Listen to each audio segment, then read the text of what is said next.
নানা আয়োজনের মধ্য দিয়ে বরিশাল পলিটেকনিক ইনস্টিটিউটে শহীদ দিবস ও আন্তর্জাতিক মাতৃভাষা দিবস ২০২৬ উদযাপিত হয়েছে। ২১শে ফেব্রুয়ারি শনিবার সকাল ১০টায় বরিশাল পলিটেকনিক ইনস্টিটিউটের শহীদ মিনারে পুষ্পস্তবক অর্পণ করেন প্রতিষ্ঠানের অধ্যক্ষ, উপাধ্যক্ষ এবং বিভিন্ন বিভাগের শিক্ষক ও শিক্ষার্থীবৃন্দ।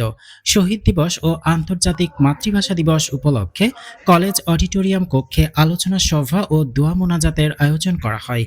উক্ত অনুষ্ঠানে সভাপতিত্ব করেন প্রকৌশলী মোহাম্মদ রকিবুল্লাহ, অধ্যক্ষ, বরিশাল পলিটেকনিক ইনস্টিটিউট। এ সময় বিশেষ অতিথি হিসেবে উপস্থিত ছিলেন এস.এম. শামসুন নাহার, উপাধ্যক্ষ, মীর মঞ্জুর মোর্শেদ, উপাধ্যক্ষ, বরিশাল পলিটেকনিক ইনস্টিটিউট এছাড়া বিভিন্ন বিভাগের শিক্ষকবৃন্দ। অনুষ্ঠানে শিক্ষক ও শিক্ষার্থীরা ভাষার জন্য শহীদদের স্মৃতিচারণ করেন এবং তাদের আত্মত্যাগের বিনিময়ে মাতৃভাষা বাংলা পেয়েছি আমরা। আলোচনা সভা শেষে ভাষা শহীদদের আত্মার মাগফিরাত কামনা করে বিশেষ দোয়া মোনাজাত পরিচালনা করেন শিক্ষক সাইফুল ইসলাম।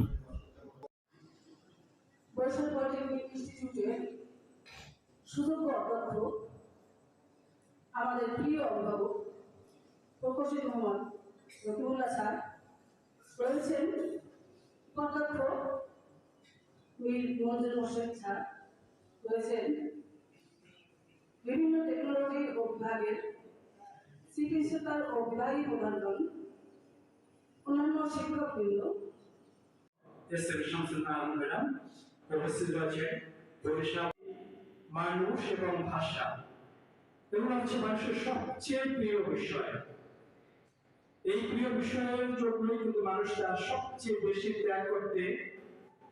ত্যাগ করার যে উদাহরণ সেটা সৃষ্টি করেছিল কিন্তু বাঙালিরা। বাঙালিদের এই ত্যাগের ফাউন্ডেশনের উপর ভিত্তি করে কিন্তু পরবর্তী আমাদের স্বাধিকার আন্দোলন, স্বাধীনতা আন্দোলন, বৈষম্য বিরোধী আন্দোলন, এ ধরনের কিন্তু আন্দোলনগুলো তৈরি হয়। আন্তর্জাতিক মাতৃভাষা দিবস, ভাষা আন্দোলন করেই আমরা এই আন্তর্জাতিক মাতৃভাষা দিবস অর্জন করেছি। যদি আমরা চিন্তা করি যে জীবন পর্যন্ত মানুষ দিয়ে এটা কি শুধু একটা অনুষ্ঠানের কথা কিংবা কোনো একটা সময়ের একটা আন্দোলনের কথা, সব জীবন ভর আজকের বিবেচ্য বিষয়।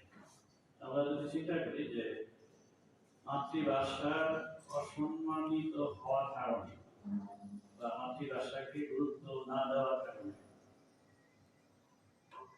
এই দেশের দামাল ছেলেরা বুকের রক্ত দিয়ে সেটাকে প্রতিষ্ঠিত করেছে। রায় এবং আমাদের ইঞ্জিনিয়ারিং এবং ডাক্তারের যে লেখাপড়ার জন্য যে আমরা জন্মের পরে যে ভাষায় কথা বলি সেটি মাতৃভাষা। মাতৃভাষা সবচেয়ে সহজ বলার জন্য, বোঝার জন্য।